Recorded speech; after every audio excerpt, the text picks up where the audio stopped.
할렐루야. 우리의 생명의 주인 되시는 우리 아버지 하나님께 나아갑니다. 우리를 사명의 길로 부르신 주님의 부르심에 주님 손길 의지하여 온전히 응답하는 우리 모두가 되기 원합니다. 함께 찬송합니다. 찬송가 321장입니다. 날 대속하신 예수께 321장입니다. 날 대속하신 예수께 내 생명 모두 드리니 늘 진실하게 하소서. 내 구주 예수여, 나 구주 위에 살리라. 내 기쁨 한량 없으리. 내 갈 길 인도하소서. 내 구주 예수여, 날 구원하신 예수를 일평생 의지하오니 날 영접하여 주소서. 내 구주 예수여, 나 구주 위에 살리라. 내 기쁨 한량 없으리. 내 갈 길 인도하소서. 내 구주 예수여, 주 십자가에 달리사 날 자유하게 했으니 내 몸과 마음을 주 위에 다스게 하소서. 나 구주 위에 살리라. 내 기쁨 한량 없으리. 내 갈 길 인도하소서. 내 구주 예수여. 아멘. 기도하시겠습니다. 아버지 하나님, 저희를 위해 생명 내어 주시기까지 저희를 사랑하시며 저희를 새롭게 하여 주신 주님, 오늘도 저희를 부르시는 주님의 부르심에 온전히 응답하기 원합니다. 주님, 생명 말씀으로 저희의 마음을 새롭게 하여 주시옵소서. 우리 구주 예수님 이름으로 기도드립니다. 아멘. 하나님 말씀, 예레미야 22장 6절에서 19절 말씀입니다. 구약 성경 1084면입니다. 예레미야 22장 6절에서 19절 말씀입니다. 세 번역으로 읽습니다. 이것은 나 주가 유다 왕실을 두고 하는 말이다. 내가 나에게 길르앗과도 같고 레바논 산 꼭대기와 같았으나 이제는 내가 너를 사막으로 만들고 아무도 살지 않는 성읍으로 만들겠다. 내가 너를 무너뜨릴 사람들을 불러다가 그들에게 연장을 마련하여 줄 것이니 그들이 너의 가장 좋은 백향목들을 찍어내어 불 속으로 집어 던질 것이다. 그러면 많은 민족이 이 도성을 지나갈 때에 서로 묻기를 주님께서 무엇 때문에 이 큰 도성을 이렇게 폐허로 만들어 놓으셨는가 하면 그들이 또한 서로 대답하기를 그들이 주 그들의 하나님과 맺은 언약을 깨트리고 다른 신들을 경배하면서 섬겼기 때문이다 할 것이다. 너희는 죽은 왕 때문에 울지 말며 그의 죽음을 슬퍼하지 말아라. 오히려 너희는 잡혀간 왕을 생각하고 슬피 울어라. 그는 절대로 다시 돌아오지 못한다. 다시는 고향 땅을 보지 못한다. 부왕 요시아의 대를 이어서 유다 왕이 되어 다스리다가 이곳에서 포로가 되어 잡혀간 유다 왕 요시아의 아들 살룸을 두고 주님께서 말씀하신다. 그는 영영 이곳으로 돌아오지 못할 것이다. 그는 잡혀간 곳에서 죽을 것이며 이 땅을 다시는 보지 못할 것이다. 불의로 궁전을 짓고 불법으로 누각을 쌓으며 동족을 고용하고도 품삯을 주지 않는 너에게 화가 미칠 것이다. 내가 살 집을 넓게 지어야지, 누각도 크게 만들어야지 하면서 집에 창문을 만들어 달고 백향목 판자로 그 집을 단장하고 붉은색을 칠한다.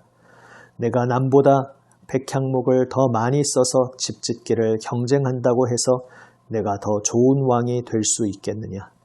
내 아버지가 먹고 마시지 않았느냐? 법과 정의를 실천하지 않았느냐?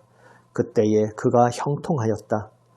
그는 가난한 사람과 억압받는 사람의 사정을 헤아려서 처리해 주면서 잘 살지 않았느냐? 바로 이것이 나를 아는 것이 아니겠느냐? 나 주의 말이다. 그런데 너희의 눈과 마음은 불의한 이익을 탐하는 것과 무죄한 사람의 피를 흘리게 하는 것과 백성을 억압하고 착취하는 것에만 쏠려 있다. 그러므로 주님께서 유다 왕 요시아의 아들 여호야김을 두고 이렇게 말씀하신다. 아무도 여호야김의 죽음을 애도하지 않을 것이다. 남자들도 슬프다 하지 않고 여자들도 애석하다 하지 않을 것이다. 슬픕니다 임금님, 슬픕니다 폐하하며 애곡할 사람도 없을 것이다. 사람들은 그를 끌어다가 예루살렘 성문 밖으로 멀리 내던지고 마치 나귀처럼 묻어버릴 것이다. 아멘.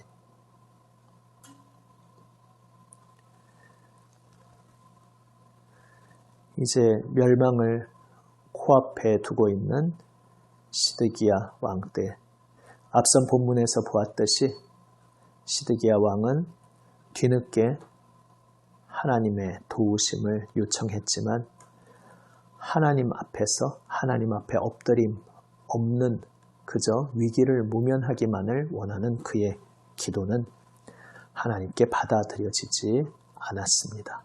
그리고 하나님께서 예레미야를 통해 일찍이 선언하셨듯이 이제 유다 왕국은 멸망으로 들어갈 수밖에 없었습니다.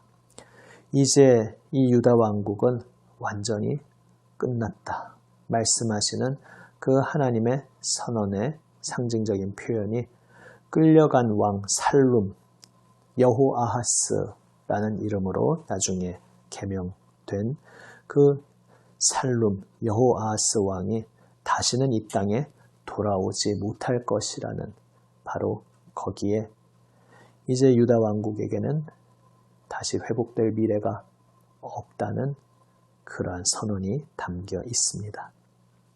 또한 그 다음 왕이었던 여호야김 왕 때에 불의하게 연약한 자들을 짓밟고 엉뚱한 사치와 탐욕으로 살아갔던 그 죄악이 얼마나 끔찍한 죄악이었는지 하나님께서 책망하십니다. 그 모든 죄악이 이제 다 결과로 돌아오는 것이라 말씀하십니다. 그 아버지 요시야 왕과 대조하여 말씀하십니다. 살룸 여호아하스나 또 그 뒤를 이었던 여호야김이나 다 이제 형제간인데 그 아버지 요시야 왕의 삶을 그들이 본받고 배웠다면 얼마나 좋았겠느냐 말씀하십니다. 요시야 왕은 하나님 앞에서 하나님 주신 사명을 감당하는 삶을 살았습니다. 앞선 본문에서 보았듯이 하나님 주신 사명, 백성의 사정을 헤아리고 그래서 그들을 억압에서 건지고 강자로부터 보호하는 그러한 하나님의 법과 정의를 실천하는 통치를 요시야 왕은 행했습니다. 그러나 그 아들들, 뒤를 이은 왕들은 그렇지 못했습니다. 그래서 이 악행의 길을 달려간 여호야김 왕의 죽음을 아무도 슬퍼하지 않을 것이다, 애도하지 않을 것이다 하나님께서 말씀하고 계십니다. 요시야 왕과 그와는 너무나도 대조되는 그 아들 여호야김 왕과 그 인생의 결정적인 차이점이 무엇이었겠습니까? 요시야 왕은 왜 이러한 삶을 살았고 여호야김 왕은 또 왜 그와는 반대되는 삶을 살았겠습니까? 하나님께서 요시야 왕을 두고 한마디로 16절 후반부에서 이렇게 말씀하십니다. 바로 이것이 나를 아는 것이 아니겠느냐. 요시야 왕은 하나님을 아는 사람이었습니다. 하나님을 안다는 것은 바로 16절 말씀에 나와 있듯이 가난한 사람과 억압받는 사람의 사정을 헤아려서 처리해 주는 것. 다시 말해 고통 중에 있는 연약한 이들과 함께 하며 그를 섬기는 삶이 바로 하나님을 아는 것이라 말씀하고 계십니다. 결국 요시야 왕이 그러한 삶을 살 수 있었던 것은 그가 하나님을 알고 하나님 앞에 서서 늘 하나님을 바라보며 하나님과 함께 살아갔기 때문입니다. 그래서 하나님께서 무엇을 원하시는지 하나님의 마음을 헤아리며 나를 세우신 하나님의 뜻, 나에게 맡기신 하나님의 사명을 충성되이 감당하는 것을 그 살아가는 삶의 이유요, 목적으로 가슴 깊이 새기며 살았기에 요시야 왕은 그러한 삶을 살 수 있었습니다. 반면에 여호야김의 마음은 하나님께 있지 않고 내가 원하는 것을 내 손에 쥐고 내가 원하는 것을 내 인생에서 누리는 것, 내 삶에 무엇이라도 하나라도 더 채워 넣고 무언가 하나라도 내가 더 그것을 즐기는 것, 여기에 여호야김의 초점이 있었습니다. 오늘 우리는 하나님을 믿는다고 고백하는 사람으로서 예수 그리스도 십자가 보혈 은혜로 구원받은 백성이라고 고백하는 이로써 어디에 초점을 맞추며 살아갈지 우리를 돌아보기 원합니다. 내 인생을 무엇인가로 채우고 내 인생에서 무엇인가를 누리는 데에 관심에 초점을 두고 살아가는 인생은 하나님을 보는 데에 실패하게 됩니다. 그러나 하나님을 바라보는 데에 온 마음을 두고 하나님께서 나를 부르신 그 사명의 길을 충성스럽게 감당하는 데에 내 모든 초점을 맞추고 주님 앞에 날마다 엎드리는 인생은 하나님께서 그 삶을 하나님의 풍성한 생명으로 가득 채워주실 것입니다. 하나님께서 그분의 풍성한 기쁨과 평화를 가득 누리도록 하실 것입니다. 어떤 분의 이야기처럼 행복을 추구할 것이 아니라 거룩을 추구해야겠습니다. 내가 나의 삶 속에서 무엇인가라도 하나 더 얻고 누릴 것인가, 여기에 초점을 맞출 것이 아니라 내가 주님을 더 알기 원합니다. 주님의 마음을 더 알기 원합니다. 주님의 마음, 그 뜻을 저의 삶을 통해 온전히 수행하기 원합니다. 저에게 맡기신 사명을 감당하기 원합니다. 주님을 닮아가기 원합니다. 바로 이것을 소원으로 가슴에 품고 주님 앞에 엎드리는 우리 모두가 되기 원합니다. 우리의 옛사람으로서는 갈 수 없는 길이지만 우리를 위해 예수님께서 십자가에서 피 흘리시며 이제 그분의 보혈로 우리의 마음을 새롭게 하시며 그 새 생명의 길로 우리를 불러주셨습니다. 그리고 말씀하셨습니다. 마태복음 25장에 나와 있듯이 지극히 작은 자 하나에게 한 것이 곧 나에게 한 것이다. 바로 그 명령을 주시며 그 삶의 길을, 예수님의 삶의 길을 따라오라고 우리를 부르고 계십니다. 우리의 옛사람으로서는 걸어갈 수 없었던 길이지만 우리를 위해 죽으시고 우리를 위해 부활하신 우리 주 예수님께서 우리를 붙들어 주시고 인도하고 계십니다. 그 손길을 붙잡고 의지하며 오직 주님을 바라보며 주님의 길을 따르는 우리 모두가 되기 원합니다. 기도하시겠습니다. 아버지 하나님,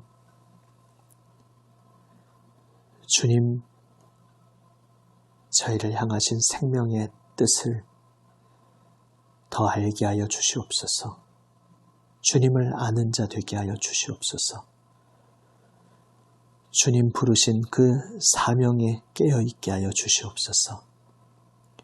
저희 삶 속에서 무엇을 더 얻고 누리는 데에 초점 두는 것 아니라 주님을 더 알고 주님을 닮아가며 주님의 마음을 배우고 주님의 삶을 따라가는 데에 저희의 모든 소원에 초점을 두게 하여 주시옵소서. 저희를 위하여 죽으시고 부활 승리하신 주님, 생명의 손길로 저희의 마음을 새롭게 하여 주시옵소서. 인도하여 주시옵소서. 우리 구주 예수님 이름으로 기도드립니다. 아멘. 하늘에 계신 우리 아버지, 아버지의 이름을 거룩하게 하시며 아버지의 나라가 오게 하시며 아버지의 뜻이 하늘에서와 같이 땅에서도 이루어지게 하소서. 오늘 우리에게 일용할 양식을 주시고 우리가 우리에게 잘못한 사람을 용서하여 준 것 같이 우리 죄를 용서하여 주시고 우리를 시험에 빠지지 않게 하시고 악에서 구하소서. 나라와 권능과 영광이 영원히 아버지의 것입니다. 아멘. 주님 부르시는 음성에 저희가 깨어있게 하여 주옵소서. 그 음성 따라 주님만 따르게 하여 주옵소서. 주님 앞에 기도하며 오늘 말씀에 응답하며 이 고백으로 주님 앞에 우리의 모든 것 아뢰며 나아가기 원합니다. 주 예수님 중보기도에 동참하며 교회를 위해 세상을 위해 계속 중보하며 나아갑니다. 계속해서 수험생들과 또한 취업을 준비하는 다음 세대를 위하여 간절히 기도드립니다. 기도하시겠습니다.